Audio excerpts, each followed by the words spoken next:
Agora vamos começar pelo sul do Ceará, pela Chapada do Araripe, uma região muito rica em fósseis. De lá, eu fui para Juazeiro do Norte, terra de Padre Cícero, e Mossoró, as Salinas de Mossoró.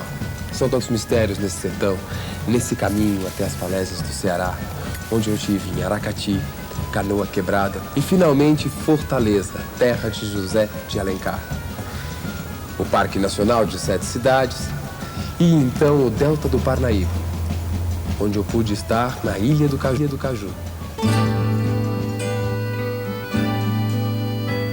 Nação de todos os santos, país de todos os povos, a força da terra é que nos uniu.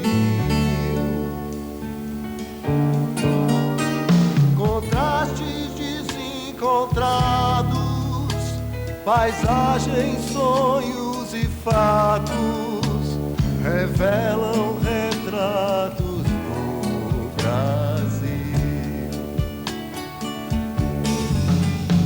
É rapadura, farinha e feijão, se a vida é dura, segura peão.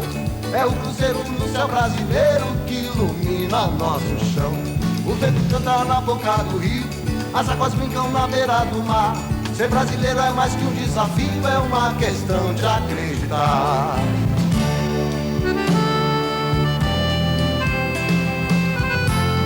Meu padrinho fez uma viagem, foi, deixou Juazeiro sozinho. Meu padrinho, Padre Cícero, foi pro céu vendo o povo sem sorte. O Senhor foi pedir processão dos Romeiros do Norte, processão dos Romeiros do Norte. Em 1871, quando Cícero chegou, inspirado por um sonho, Juazeiro não era nada. Hoje, 2 milhões de pessoas vêm em romaria todos os anos, dos lugares mais distantes do sertão, só para pedir a sua bênção. A despeito da controvérsia sobre o milagre da hóstia em 1889, Padre Cícero teve um lado bem humano. Aproveitou-se da fama e do prestígio e foi fazer seus milagres na política local. Essa religião é uma religião que mobiliza mais de 2 milhões de pessoas por ano que chegam ao Ceará em busca desses grandes santuários. Eu acho que talvez o Padre Cícero seja o brasileiro mais conhecido da sua população e que tenha na sua imagem uma espécie de um ícone do Nordeste.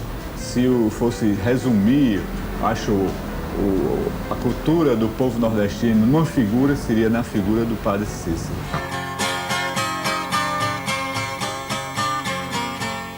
Virou prefeito da cidade em 1911 e se alinhou ao esquema dos grandes coronéis, arrebanhando os fiéis para colher algodão, fazer açudes e decidir as brigas de poder da região.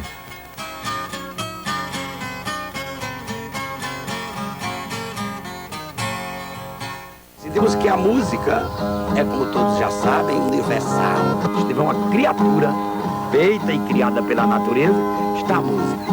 Está no soluço, no pisar, no sorrir do olhar, nas árvores, nas nuvens, na pancada da neblina, no pingo de chuva. Por isso é que a música deve ser respeitada, deve ser também absorvida, ouvida e sentida. A lagarta metamorfoseada com um corpo neutrálico se reserva, em estado de ninfa se conserva e se prepara para outra caminhada. Se encanta nos trajes de uma fada, dora a grade da folha onde era presa, volta ao mundo nos trajes de princesa, uns pedaços vermelhos e outros pampos, borboleta bonita enfeita os campos, quanto é grande o poder da natureza.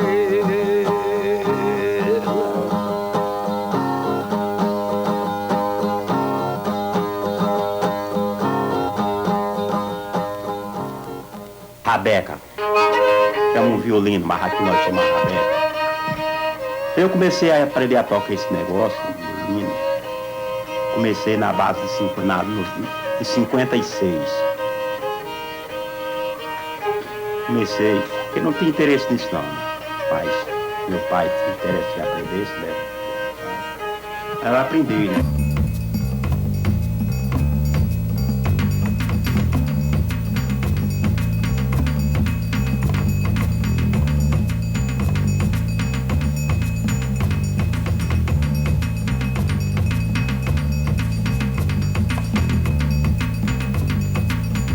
Na Floresta Nacional da Chapada do Araripe, orquídeas, samambaias, árvores frondosas e umas 90 espécies de aves diferentes matam a sede em mais de 300 mil litros de água por hora.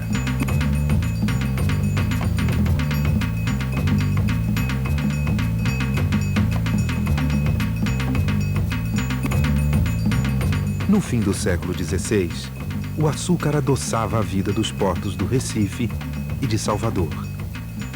Mas a colônia também tinha de comer. Quando a gente começou era boio, né? Era boi que puxava, né? Depois aí passou para motor a explosão, né? Óleo que a gente chama aqui, né? Aí depois foi que chegou a energia. O Ceará acabou entrando na geografia econômica do Brasil, puxado pelo boi, em meados do século XVII.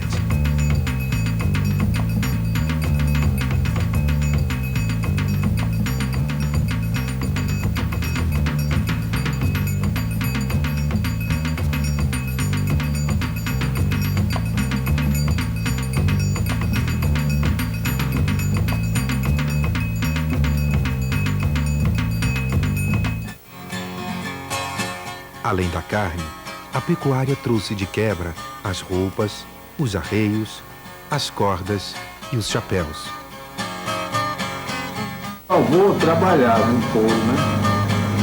O meu pai ficou executando a mesma profissão. Comecei a trabalhar com uns 15 para 16 anos e hoje ainda estou na mesma profissão. Aqui a roupa do vaqueiro é o seguinte, que aqui nós usa pegar o gado no mato fechado aí, no cipó, no espinho. Então se for correr dentro do mato com uma roupinha igual a essas que nós estamos vestidos aqui, acaba o couro, não fica nada. Então usaram fazer a roupa de couro, o couro do boi. Muito bom dia, Nova Olinda. Estamos iniciando mais um programa Estação do Rock pela 103.1 Casa Grande FM, a rádio que educa.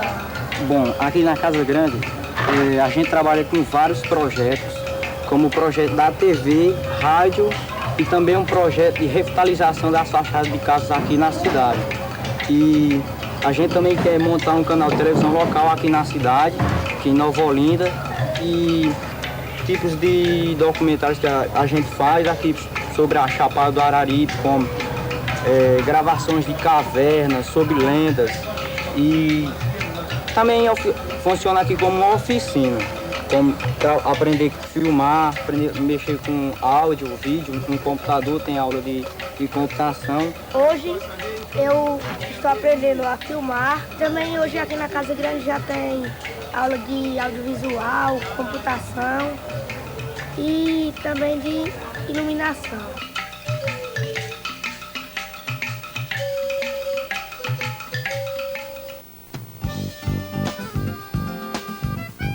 Fósseis de peixes, insetos, répteis e até dinossauros.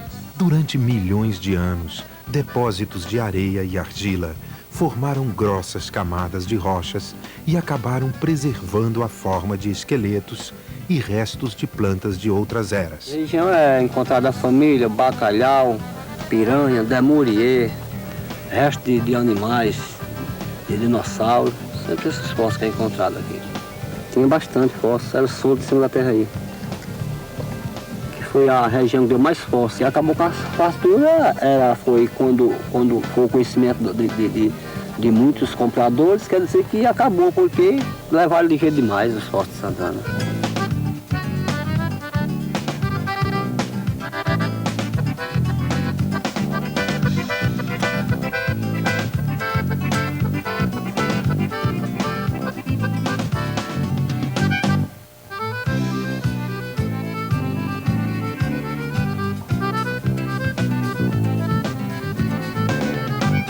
O destino agora é Mossoró, rumo norte, à costa do Ceará.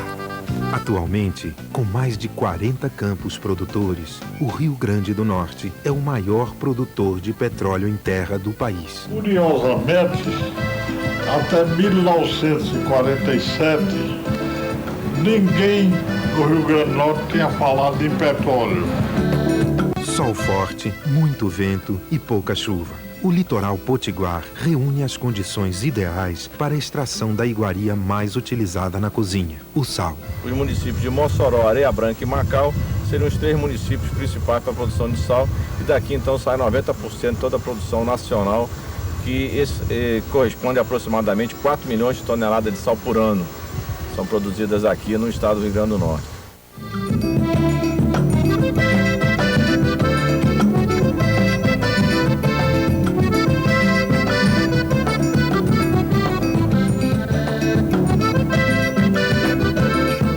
O Recife Criança surgiu da necessidade de a gente acompanhar as crianças na escola, de fazer, incentivar ela a participar da atividade escolar. Aí começamos a produzir artesanato, arte, criar objetos em que eles pudessem, dentro da sala de aula, criar, né? Ter ideia e tentar que tenham gosto de fazer isso, né? Tendo gosto, a educação aparece com a maior simplicidade, né? Em tudo isso que a gente desenvolve.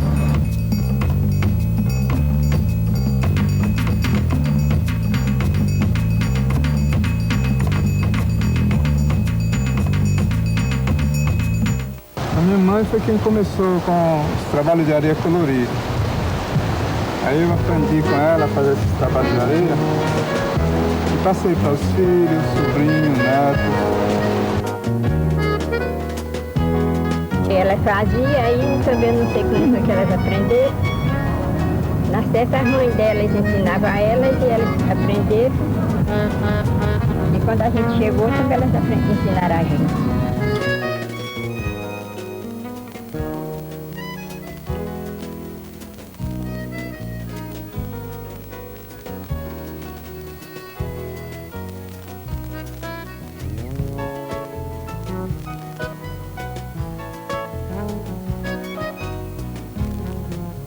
No litoral, a gente começa a ver melhor a história do Ceará, dos holandeses no litoral e dos portugueses que subiram o Jaguaribe, o maior rio temporário brasileiro. Fizeram de Aracati, bom tempo na linguagem indígena, o primeiro grande porto fluvial da região, no século XVIII, por onde saía a carne que vinha das fazendas do interior. Pois eu me lembro também, quando fui para Fortaleza para estudar, porque não tinha aqui escola normal, não tinha nem o ginásio naquele tempo. Depois fiz o curso na faculdade, na UES, de Psicologia e Sociologia, matérias específicas do curso normal, porque eu ensinava aqui na escola normal. Agora fui muito bem sucedida. Se tiver de nascer de novo, eu queria ser professora outra vez. Quando chegou o século XIX, o Ceará, já ocupado, mandava algodão para as capitanias mais ao sul. Em 1861, começa a Guerra de Secessão nos Estados Unidos e os preços disparam. O holandês Matthias Beck levantou aqui o Forte Schonenborg, em 1649. 5 anos depois, os portugueses tomaram o forte e ele virou Fortaleza de Nossa Senhora da Assunção. A cidade, que nasceu à sua volta, ganhou o nome de Fortaleza. Justamente eu seguindo o ritmo do rei do Baião, Luiz Gonzaga. Eu conheci Luiz Gonzaga em Salvador, numa ocasião que ele precisava fazer um show e tinha deixado o acordeão dele assim numa cidade do interior. Então ele foi na Rádio Excelsior da Bahia, lá na rádio onde eu trabalhava, onde eu tocava, e pedi um acordeão emprestado. Aí eu emprestei meu acordeão. Foi aí que nasceu mais a amizade com esse Gonzaga. Ele foi meu professor da história toda do forró. Eu me baseei tudo por ele. E praticamente quem me ensinou a tocar comigo.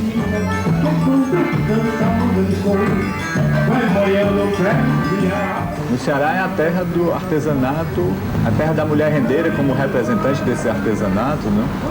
E dos beatos.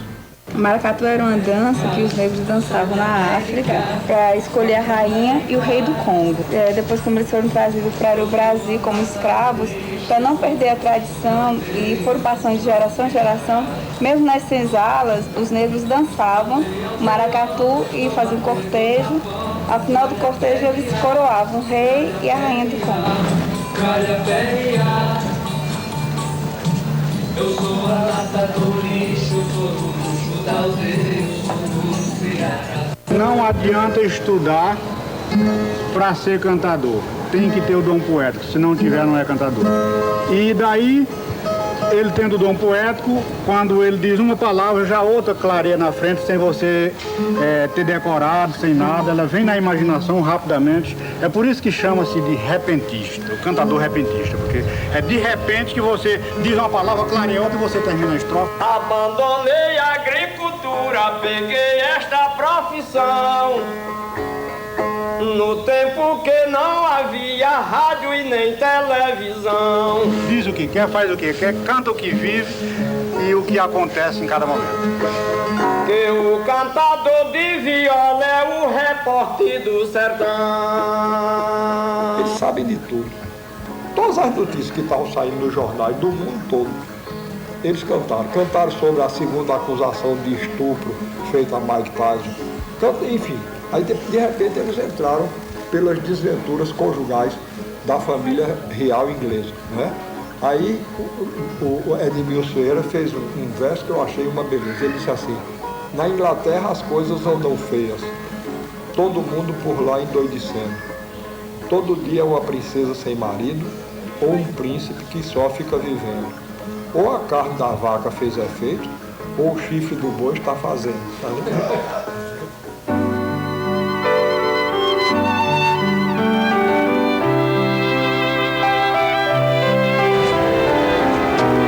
Essa construção, esse teatro foi em 1908.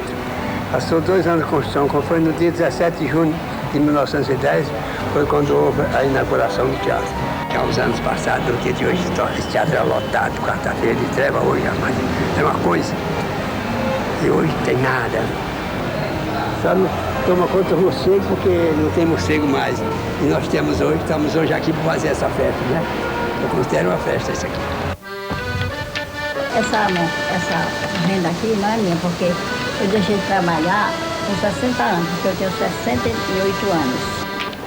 E a gente fazia muito isso, trabalhava de dia, trabalhava de noite, na luz da lamparina. Minha mãe morreu, fiquei sem mãe. Hoje sou o doutor Raiz, que Deus é bom. Isso daí pra que é? É pra misturar o chá. Aí cozinha aqui com isso daí. Bota aqui, bota de fui, bota aqui pra água, né? Pra diabetes. Pra mostrar o Brasil, pega o jeito, olha, cebola braba, a cebola branca, aqui na quina, oi de cica, a mão de vaca, o oi dela, a mão, pra apresentar o Brasil, como é bem feito. Bota a mão aqui, quer botar pra lá um saquinho cheio, botar pra vocês.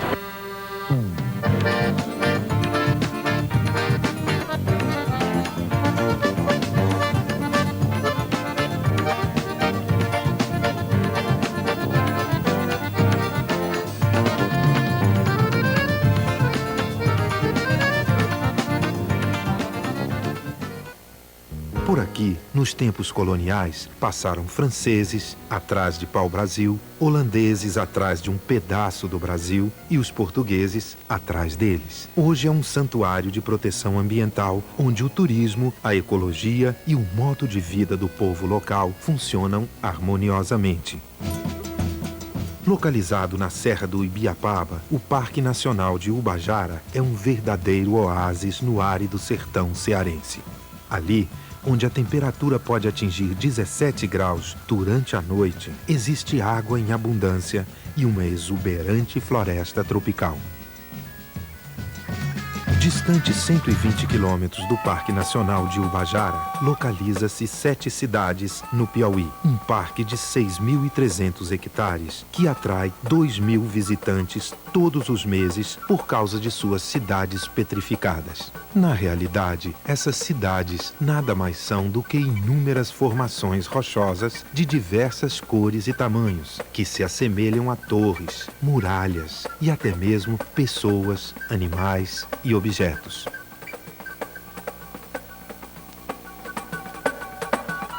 Continuando nosso caminho, entramos no estado do Piauí, o único estado do Nordeste que foi colonizado a partir do interior pelos vaqueiros baianos e sertanistas paulistas e a expansão da capitania de Tomé de Souza, coordenada por Garcia Dávila, trazendo o gado desde o Rio São Francisco.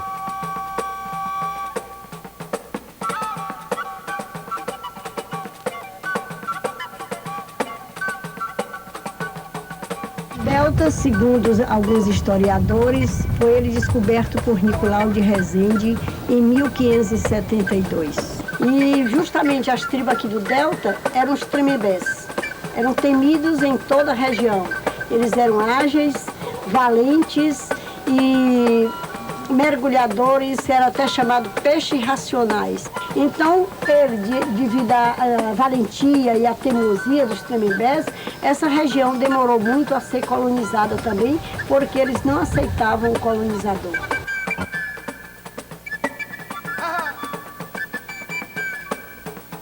Com 2.700 quilômetros quadrados, o delta do Parnaíba, na divisa dos estados do Piauí e Maranhão, é um imenso viveiro de aves, peixes e crustáceos, onde os mangues, dunas, restingas e florestas se encontram.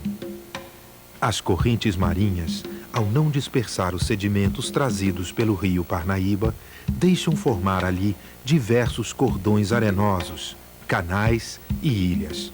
A ilha mais famosa desse delta é certamente a do Caju, que já se chamou Ilha Paramirim, quando ali viviam os índios Tremembés. Hoje, essa ilha de 10.000 hectares é uma propriedade particular pertencente à família Clark. Adquirida em 1847 por um valor equivalente a 250 cabeças de gado, a Ilha do Caju foi transformada em área de proteção ambiental, onde é proibido o desmatamento, a caça e a pesca. São vários ecossistemas integrados, nós temos dunas, mangues, salgados, floresta de restinga, 25 quilômetros de praia, aí uma grande variedade de animais, fauna e flora, né, como cutias, jacarés, veados, guará, tartarugas marinhas, né. Isso já vem sendo, assim, são várias gerações de espírito ecológico, quando a palavra ecologia nem existia ainda.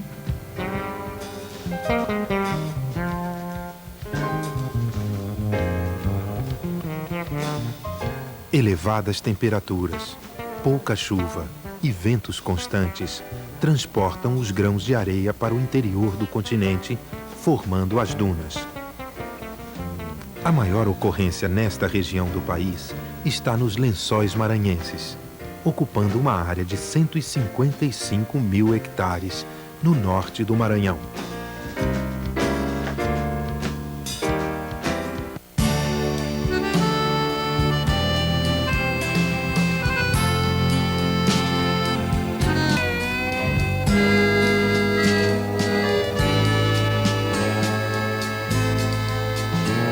Nação de todos os santos, país de todos os povos, a força da terra é que nos une. Contrastes desencontrados, paisagens, sonhos e fatos revelam retratos Brasil. É rapadura, farinha e feijão, se a vida é dura, segura peão. É o cruzeiro no céu brasileiro que ilumina o nosso chão. O vento canta na boca do rio, as águas...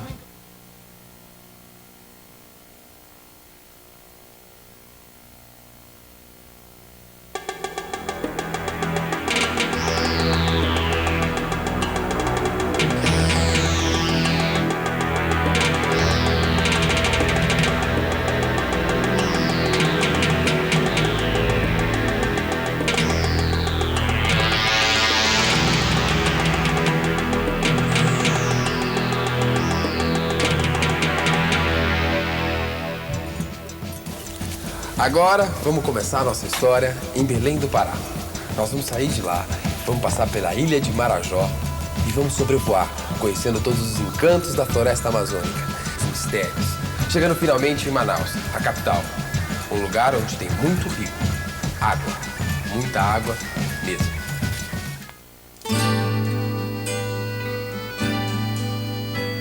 Nação de todos os santos, país de todos os povos, a força da terra é que nos uniu. Contrastes desencontrados, paisagens, sonhos e fatos revelam retratos do Brasil. É rapadura, farinha e feijão, se a vida é dura, segura.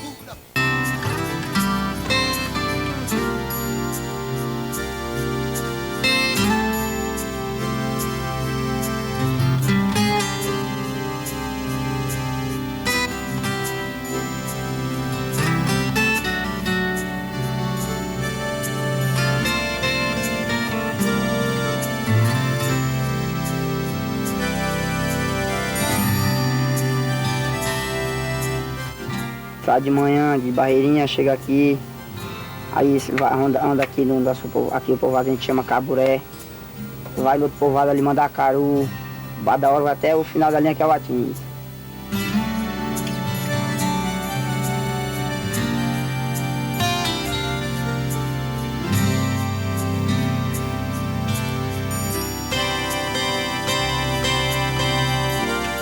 E aqui, pra nós aqui, todo ano nós temos uma muda, todo ano a gente muda de lugar. Porque a areia toma de conta da barraca. Aí às vezes a gente vem no verão, aí muda.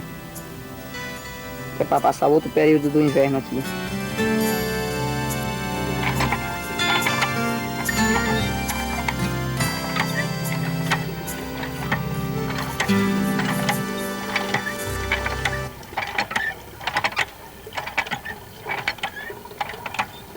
Nós pescadores aqui do Caburé, realmente a gente bota as caçoeiras de manhã. E aí a gente vai, pela meio-dia, a gente vai buscar o peixe. Aí deixa a caçoeira lá, nós voltamos novamente à tarde. Uma tainha, isso aqui é uma pescadinha, ó. Isso aqui é um bague. Isso aqui é uma carapeba.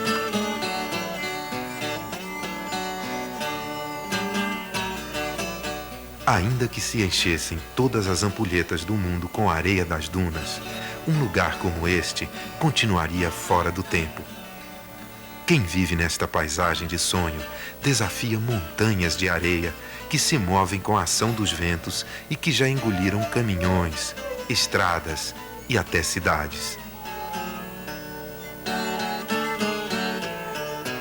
Nos lençóis maranhenses, na época das chuvas, formam-se criando um cenário, no mínimo, pouco conhecido. Mas viver aqui é um ato de fé.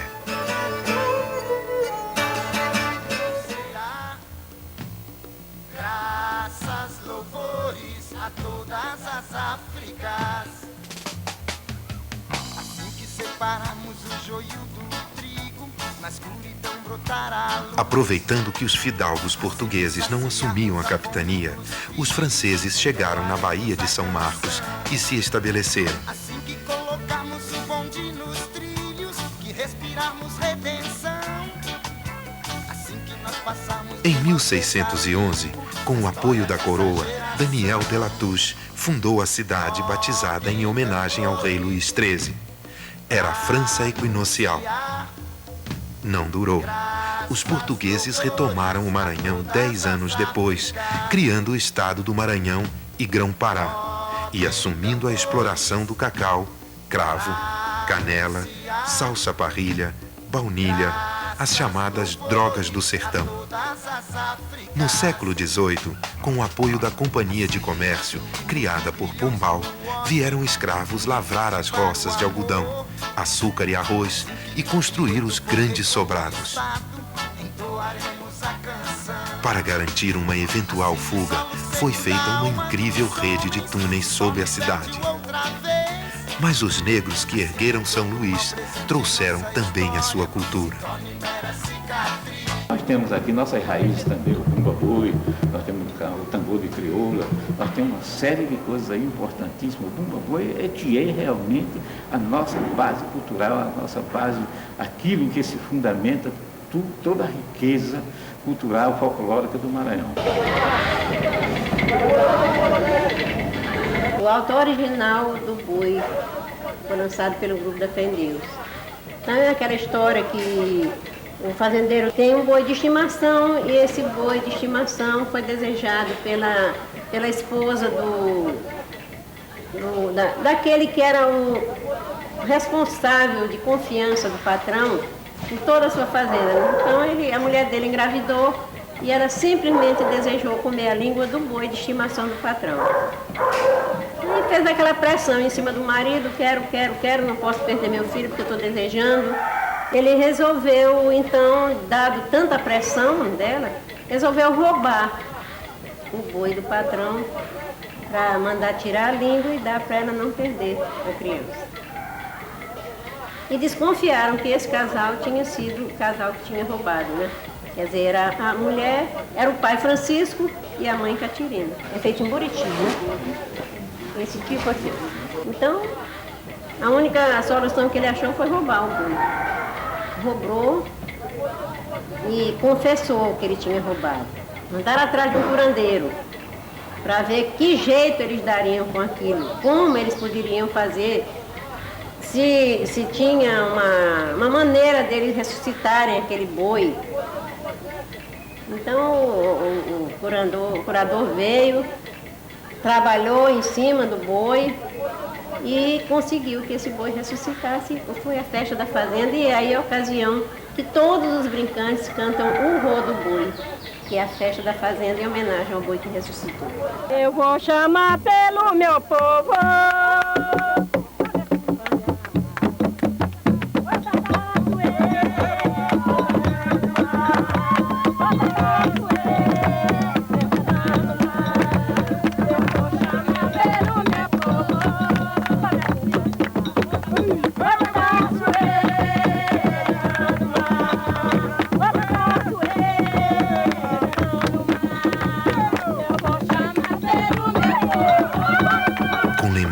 Intocadas de um tempo em que barões, viscondes e comendadores passeavam em carruagens tocadas por negros elegantes. Alcântara é um cenário. Na virada do século, a maior parte desta nobreza de fazendeiros de algodão acabara na miséria ou mudara para a capital.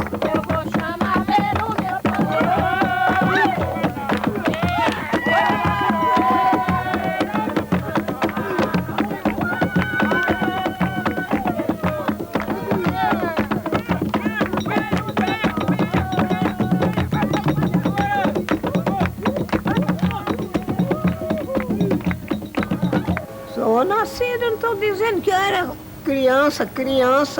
Ainda tinha minha mãe nesse cômodo, essa igreja de São Matia, padroeiro daqui da terra. Tempo de festa de Espírito Santo, meu branco, é tanto do povo, mas é povo. O senhor chegar na sala do altar e não chega com o chapéu na cabeça, que o senhor vá preso, com fita no braço. Ele vai, pau, ele vai. Aí eu vendo trazer ele debaixo do mastro. Enquanto não soltar, não soltar ele não se vê. Assim aqui. Bonito.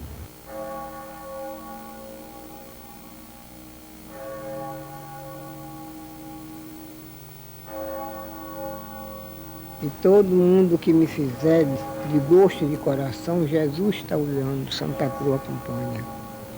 Livra de todos os mar, de perto, sempre dando coragem e alegria. Assim que separarmos o joio do trigo, na escuridão brotar a luz. Assim que saciarmos a fome dos filhos. Aí fica, porque o reggae não é daqui, aí fica aquela coisa. Bom, ele chegou aqui no Maranhão há muito tempo. Eu vi reggae em Alcântara Então lá eu ouvi aquela música, eu digo, gente, que música é essa que eu não convido, onde é que está vindo isso? O reggae chegou na década de 70 aqui, mas ninguém conhecia o ritmo totalmente dito do reggae. Usávamos a música reggae na época como música internacional. Fazíamos as peças e tal, colocávamos funk, colocávamos música tipo, internacional tipo Conjunto ABBA, e o reggae introduzia nessa parte de música internacional. Depois, com o estudo da coisa e tal, através de capa de disco, a gente lendo e tal, aí fomos descobrir que aquele ritmo que a gente chamava de música internacional era um ritmo vindo da Jamaica, que era o reggae mesmo. O lance aqui do reggae é mais roots, é diferente do estilo jamaicano, que é o dancehall, agora uma música mais solta. Aqui é o mais agarradinho, coladinho com a menina. Eu comecei a trabalhar com renda com a idade de 7 anos. Eu olhando minha mãe trabalhar, fazer o serviço, né? Eu ficava pertinho dela. Aí nesse manejinho aqui dos turcões, aquele ficava todo gravado assim na mente, né? E com a continuação, o tempo eu aprendi, né? Aprendi a fazer um tipo de renda, mais estreitinha, né? Aí continuei trabalhando, exercendo o meu trabalho, até que eu tornei-me uma profissional, né?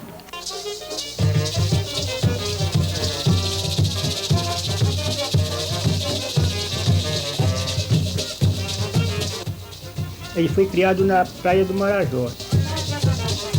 Foi uma tradição de primeira, né? Foi a primeira tradição que apareceu aqui em São Caetano, hein? Toda a gente já dizia que o Tinga não saía, ele agora está na rua com prazer e alegria. Toda a gente já dizia que o Tinga não saía, ele agora está na rua com prazer e alegria. Afasta da frente que o Tinga quer passar. O Tinga foi criado na ilha do Maracá. E a ilha do Maracá, né? Vigia foi inicialmente visitada pelos europeus a partir de 1613, particularmente por Daniel de Latouche, o senhor de La Ravadière, que era o comandante da expedição francesa sediada no Maranhão. Exatamente por causa da fixação dos franceses no Maranhão, despertou o interesse de Portugal em reconquistar o extremo norte do Brasil. Daí então surgiu a expedição para expulsar os franceses do Maranhão.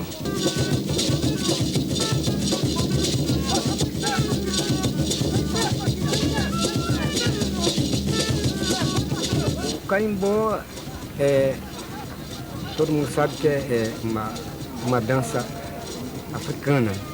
Então a gente aqui na Vigia, a gente tem essa dança, uma faixa de uns 80 anos mais ou menos, é que a gente vem brincando aqui na Vigia.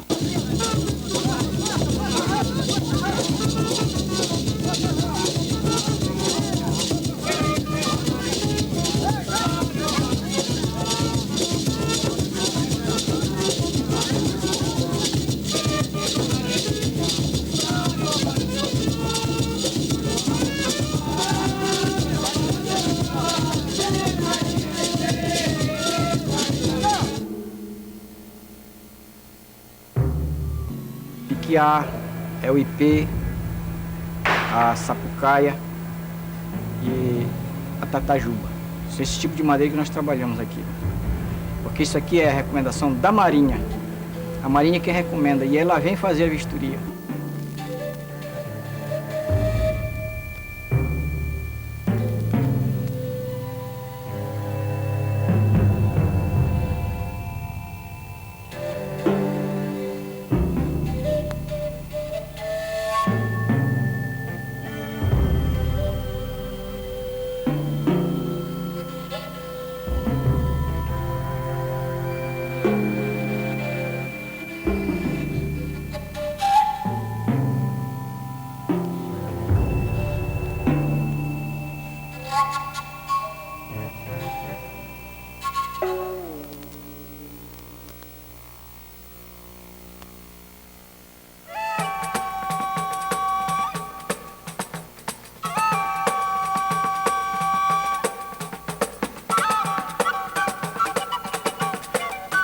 fantástica variedade de peixes, frutas, ervas medicinais e os rostos dos ribeirinhos. Há mais de 3 séculos, o ver-o-peso é uma vitrine da riqueza amazônica. Isso vem do interior para nós. Todas essas coisas que o senhor está vendo aqui dentro de Belém não tem. Tem nos interior. A minha mãe aprendeu dela mesmo, né? Ela não tinha mãe para ensinar ela aprendeu dela mesmo. Foi ela que fundou essa feira aqui do ver-o-peso.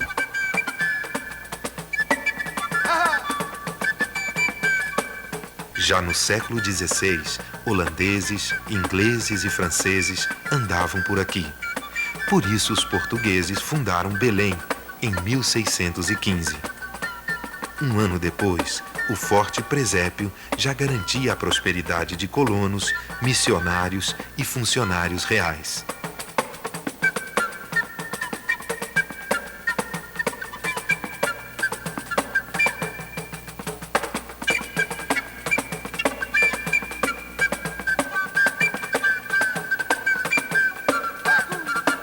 Mas nem só a natureza sofreu nestes séculos. Em Belém, entre 1835 e 1840, índios, negros e mestiços protagonizaram a cabanagem, a maior revolta popular da regência. 40% da população do Pará foi exterminada pelo governo. Os cabanos eram moradores das cidades e vilarejos ribeirinhos. A sua origem deve-se a uma grave crise econômica que atingiu a província.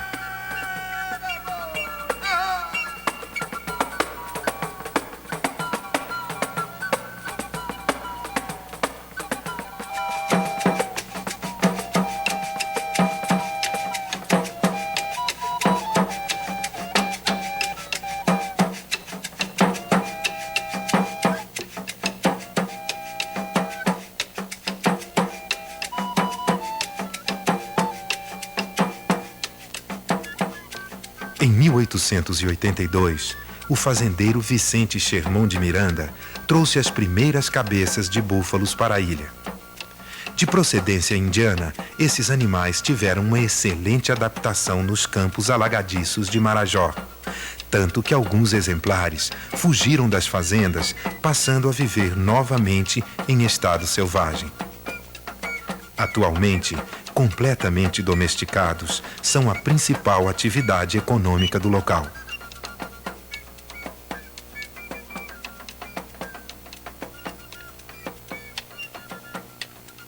Essa daqui é uma onça gargalo. Ela é feita para cerimoniais também. É um gargalo aqui, adicionado aqui a cabeça da cintura, é uma onça, e a cauda da onça, rabo. Eles utilizavam minérios ou até ossos moídos e adicionavam ao barro, né, para tornar mais resistente ao fogo. Isso nós estávamos usando o barro praticamente cru, porque nós tirávamos das abelhas e igarapés, beneficiava o mínimo, só para tirar as raízes e qualquer outra impureza, e depois fazia o vaso e colocava no forno.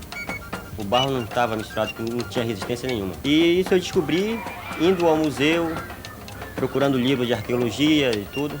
Então, ao conhecer isso, a gente sabe que tem muita coisa a mais para nós conhecermos ainda. Fruta nativa da Amazônia, o açaí é base da alimentação no norte do Pará e tem se popularizado em todo o país por ser um importo natural. Sua extração obriga o ribeirinho a escalar o açaizeiro, que mede até 20 metros de altura.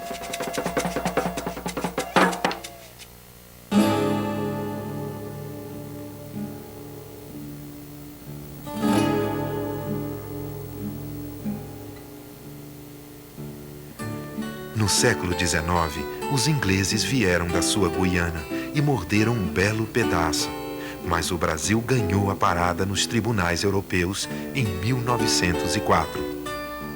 Por essa época, a riqueza no norte tinha um novo nome: borracha, e uma capital, Manaus. Por 40 anos, a borracha brasileira correu o mundo e Manaus se orgulhou de ser 4 vezes mais cara que Nova York. Aí os ingleses pegaram a semente e desenvolveram seringais muito mais produtivos na Ásia. Morreu tão rápido como começou. A gente não tem rodovia, então, por exemplo, as balsas transportam as carretas de Manaus, Belém, Belém, Manaus, Manaus, Porto Velho, Manaus, então é tudo por meio de barco. Alimento, produto, tudo vem através da navegação.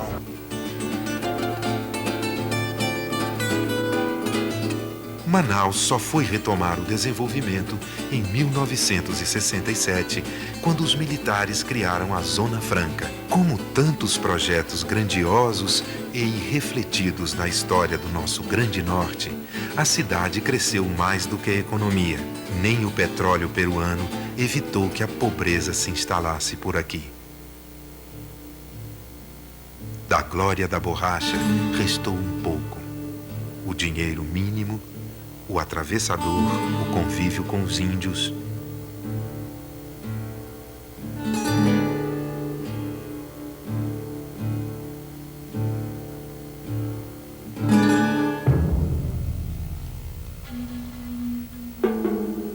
Na história da Amazônia, a borracha teve um papel muito importante. Mesmo a capital do Acre, depois batizada em homenagem ao Barão de Rio Branco, nasceu em torno do Seringal Empresa, em 1882. As brigas de fronteira com bolivianos, na virada do século, também foram pela borracha. A seringueira é nativa da Amazônia. Quando começou a necessidade da borracha nos países industrializados, só tinha aqui. Então aqui enriqueceu. Porém, os ingleses, muito inteligentemente, mandavam expedições científicas para cá só para levar. Sob o rótulo de expedição científica, eram piratas mesmo, que levavam, faziam toneladas de semente de borracha. Aí os ingleses plantaram lá na Malásia, negócio ordenado, direitinho, bonitinho. Quando começou a produção lá, acabou a borracha daqui, né? O fato novo mesmo foram as grandes predadoras atuais da floresta, as madeireiras. O Marechal Rondon, herói da demarcação das fronteiras, não merecia isso. Boa parte da mata já foi embora. E nesse ritmo, em 10 anos, não haverá mais nada. Hoje, isso é o fim do mundo. Como se não bastassem as madeireiras insaciáveis, as queimadas absurdas, que se pode ver até da lua. Quem dera a gente pudesse usar a água da bacia amazônica para apagar todo esse fogo inútil.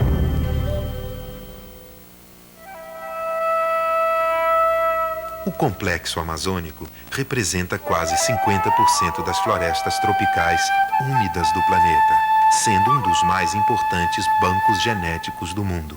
É a maior biodiversidade, sendo boa parte ainda desconhecida. 500 espécies, 10 vezes mais do que todos os rios europeus juntos. A Amazônia é uma grande fronteira desconhecida do planeta. Anavilhanas, por exemplo, o arquipélago fluvial com umas 400 ilhas, era o maior já conhecido. Até que, para lá de Barcelos, que foi a primeira capital, marcando a ocupação do século XVII, foi descoberto há pouco tempo um bem maior, Mariuá, com mais de 700.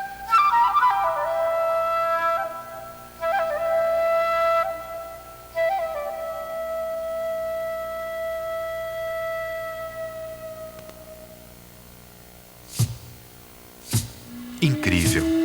A disputa pelo conhecimento das milhares de plantas da Amazônia é a briga por segredos indígenas milenares. Mesmo assim, tidos como selvagens e bárbaros, eles foram escravizados durante todo o século XVII. Os colonos chamavam isto de guerra justa contra os não cristãos. Caribes, Manaus, Arawaks, Mundurucus, dezenas de povos, línguas e saberes se perderam.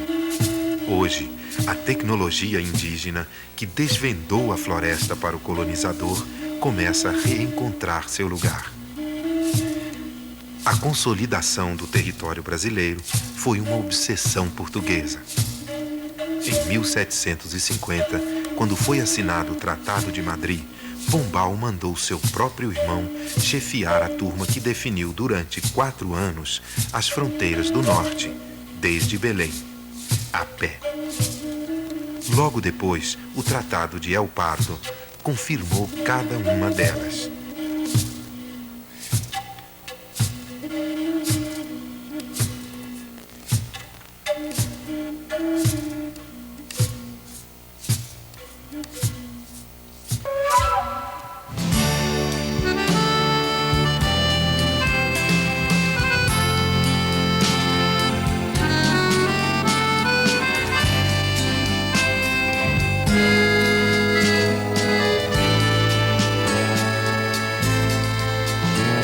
Nação de todos os santos, país de todos os povos, a força da terra é que nos une.